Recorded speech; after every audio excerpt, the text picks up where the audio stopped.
Hi there, Renee Asta of Lowell, Massachusetts, and answering the question, tell me about a time you made a mistake and how you overcame it. So when I use the term mistake, I'm thinking about accuracy issues or typos, which are very easy to fix. But I'm also thinking about the environments in which I succeeded in my accuracy and not making typos. So in environments where I was fully supported and I had a very strong foundation of what is asked of me and understanding the material, where I could always rely on asking a question to a supervisor, I was almost perfection. In stressful situations where you lived in a bit of fear to ask a question or not being kind of like thrown into the deep end without any proper understanding and foundation of what is really asked of you, you tend to make a little bit more minor typos, right? I just know from my own personal experience. And one of the things when I was doing my court researcher work, it was a type of situation because it was remote and because the clients were kind of, they were real estate flippers. When I was doing my court research, it was for marketing purposes. They weren't the nicest clients. And I was asked to be the trainer. So I was also writing up all the instructions for the court researcher.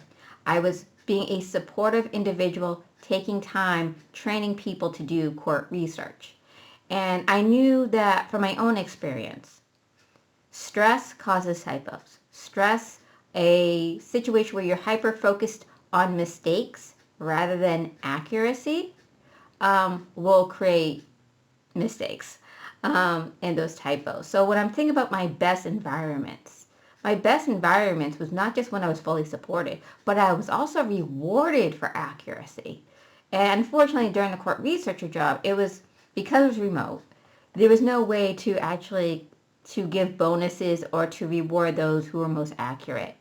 And it was kind of unfortunate because the stress, the turnover time, the stress, and as much as supportive as I could be, training people, and people felt comfortable messaging me, asking questions, the environment itself felt a little bit like a purity shaming culture because the clients were so demanding. They were so difficult.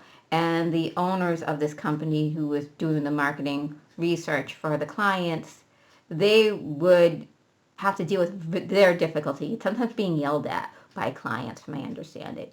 And you would never want to like pass that through the court researchers. You want to create an environment where people feel like they can do the job and succeed in the job. So asking a job interview question like, tell me about a mistake. It felt like, tell me a time where you felt like you could succeed and be accurate. Tell me those stories. Because, when you're doing well, it's because you're fully supported. It's because you have the resources, whether it's the training or simply a supervisor that you could ask a question, no matter how simple it feels like at the time. And I think about the times where I was making typos. And those times were where I didn't feel supported. I felt like I couldn't turn to people. So then it kind of like turns into your work and you're mistyping. And despite, all your accuracy levels, like when you take a typing test, it wasn't following through. And then it sort of spirals because then they catch your mistakes. And then you're trying like, it causes more stress. And it's really unfortunate because, it's like some of those environments that were created, it didn't have to be so negative. It could have been a more positive culture. Anyways, love you all.